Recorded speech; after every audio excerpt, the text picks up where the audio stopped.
dầu bên này là con rơi nó giống con rơi nhất mà. Cái dầu này giống cái đầu con rơi nhất. Nó chạy xuống kia giờ nó đứng đầu con mũi.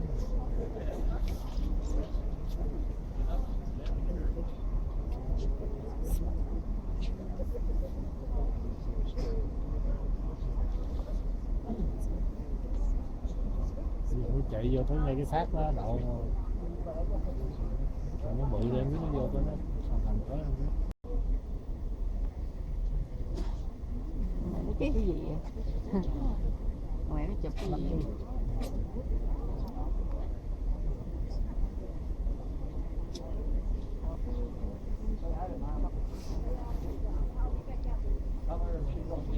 Không biết hỏi ổng đi. Ổng đang đứng Ổng đang quay mà. Hỏi gì? Vì cha thấy ông này đang quay, tưởng đâu quay mình á. Nó quay cảnh để nó đưa vô CD. Quay cảnh nó quay người rồi á. Đưa vô CD cho nó có người của mình thấy khói. Cho nên mới vô đây được hả?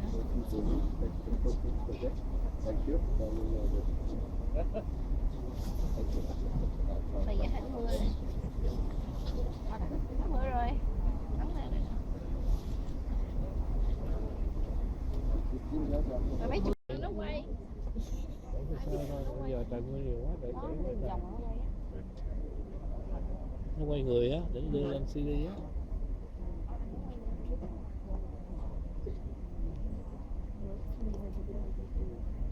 Thằng này quay chỗ này, thằng kia quay chỗ kia, bây giờ nó ngọt lại.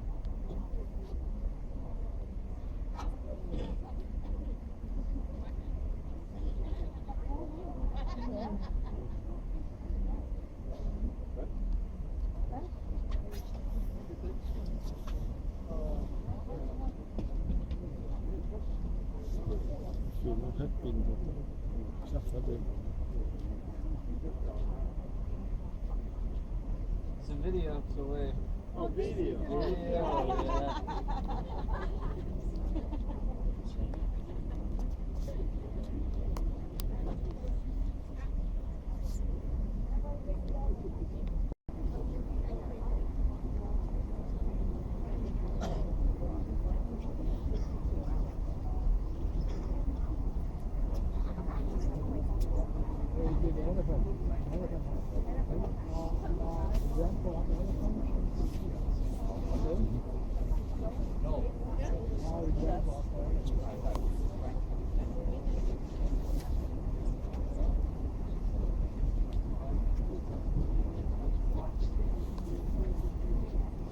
Chút nữa quay đầu ra quay cái phần đây là phần hát.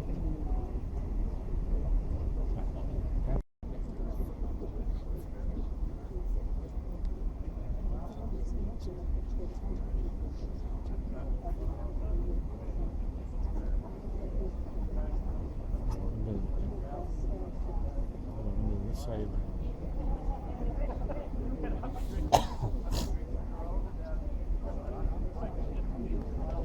Xỉa qua mình mặt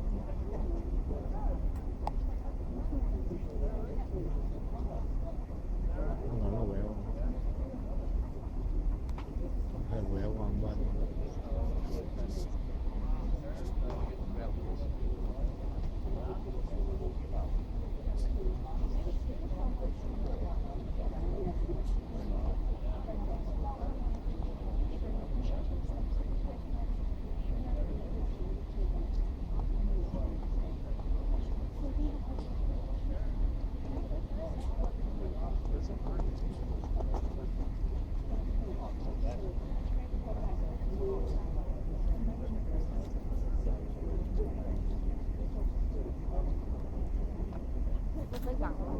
Nó làm quẹo lòng nó xỉu cái này.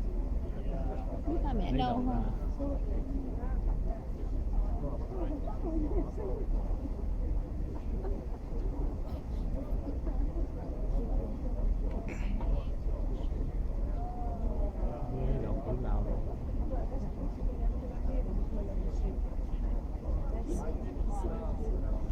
Chắc có lẽ nó qua bên này xong nó bẻ cong rồi.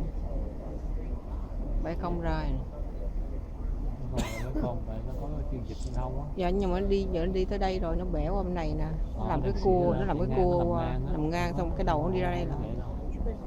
Vậy xong nó đẩy cái đuôi về hướng này, cái này. Em nghĩ cái đuôi nó đẩy về hướng đó. Nó làm như vậy là cái đuôi đẩy về hướng này, nó có cái chân vịt á, nó có chân vịt nó đẩy ngang vậy nè. Tại nếu đẩy đuôi về hướng đó mình đâu có thấy thác nước nhiều nữa, nó làm sao phải đẩy cái đuôi để cái đầu nó chạy tới đó chứ. Đâu có bắt buộc phải chạy. Nó không nó chạy được tới ngang cái thác thôi, nước sâu đủ.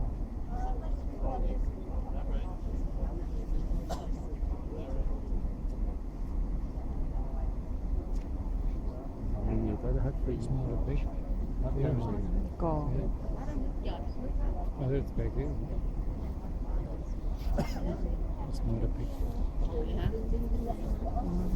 Ủa sao nó quay ngoảnh này? Quay cảnh yếu.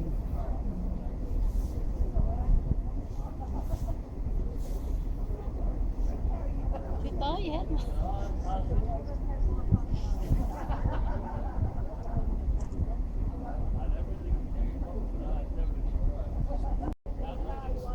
Chứ nó quay lại nó thấy rõ.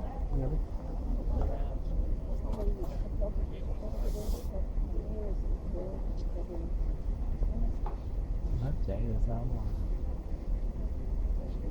nó còn chạy tới không? Có vẻ nó hết chạy tới.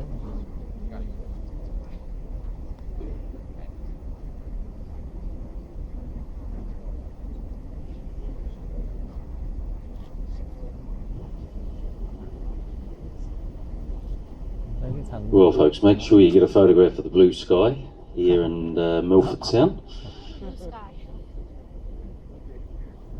Absolutely perfect timing, and actually just looking on the starboard right-hand side, slightly back behind the ship is Mitre Peak. Don't worry if you can't see it, because we'll be making a bit of a turn as we near the head. On the very summit, it looks like a bit of fresh snow there, so they've had a wee bit of snow. Of course, things much colder up at altitude than they are down here, although having said that, it's not exactly tropical down here either. But Mitre Peak is said to be one of the highest mountains in the world to rise vertically up out of the sea floor, and a total altitude of just over 5,500 feet, and another 1,300 feet down below the waterline. Just over 1 mile. Very a pretty waterfall. It's also very important in that there's a pipeline pipes off some of the water from the top of that fall down through a small turbine, and that generates the electricity for the community here in Milford Sound. Of course, 120 kilometres is a little bit too far away from civilization, so they generate their own electricity here.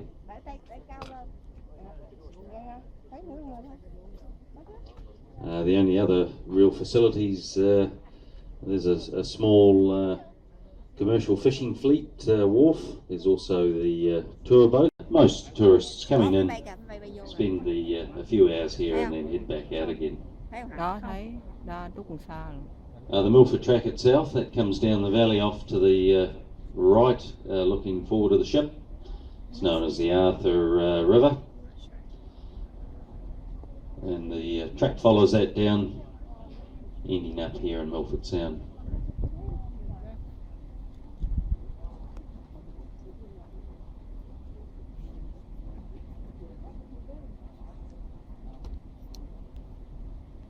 Looking on the port left-hand side, out behind the ship, there's a small cove or bay there. That's known as Harrison's Cove.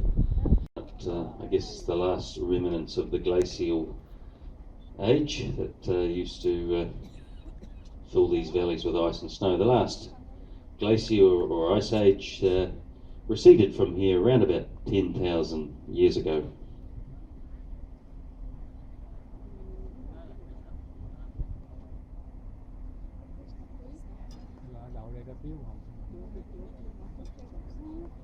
Đâu có đậu đâu, nó đang đi.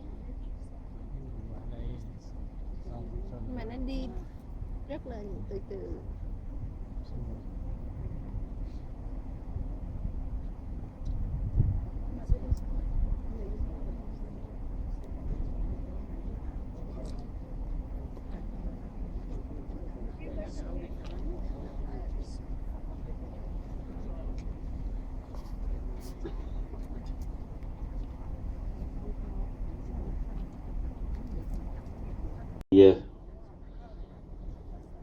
was on a vessel travelling down through the fjords. They called into Milford Sound, and Donald immediately fell in love with this place, and he vowed then that if ever he was going to settle down, it would be in a place like Milford.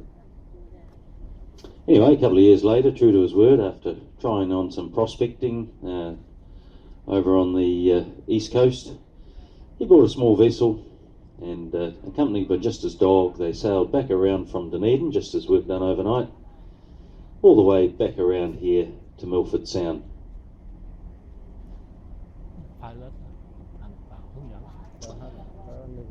Donald then set about building accommodation and houses, and over time he was shortly joined by a fellow prospector, a chap by the name of John Mackay, and together the pair of them then set off exploring these side valleys.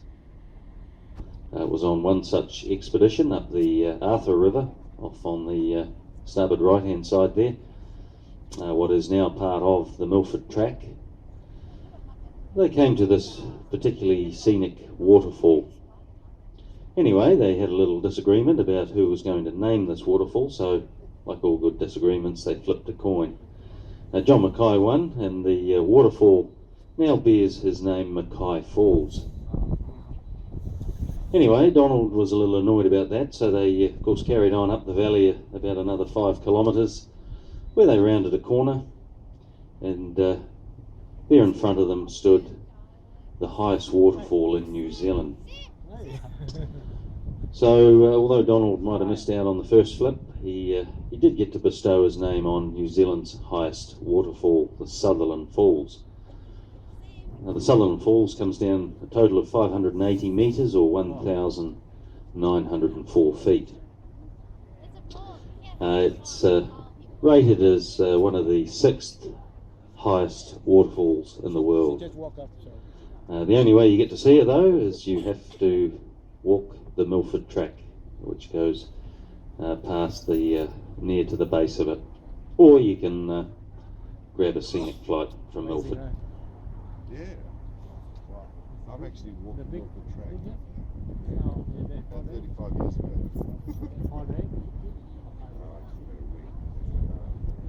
I went slowly.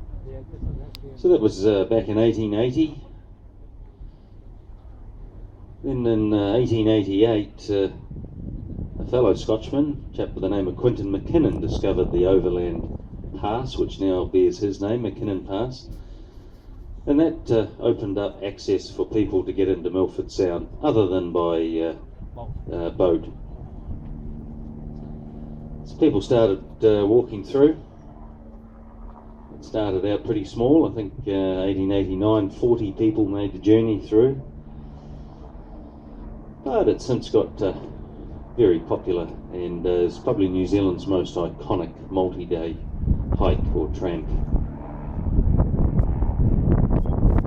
And roughly about 12,000 people undertake it over the summer months.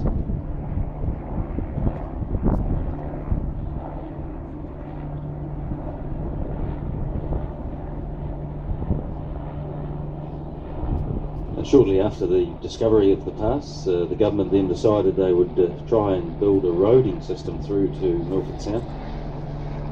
And they decided they were going to use prison labour, so they brought in 40 convicts, and they built a accommodation at Sandfly Point near the finish of the Milford Track current.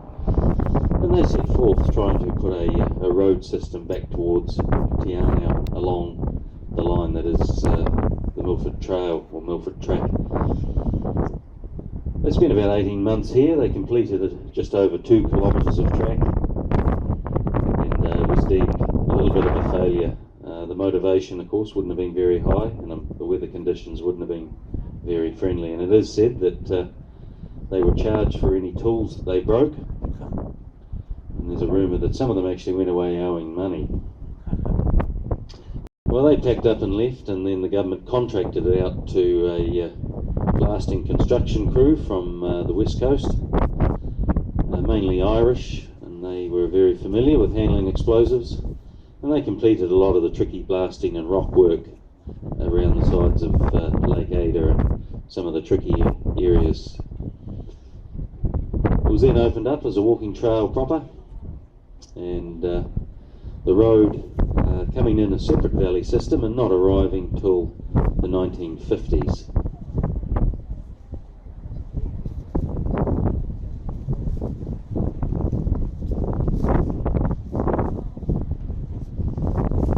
As we make our turn, and we'll be shortly underway again, so we all get the reverse view of the fjord, so nobody misses out here in Milford.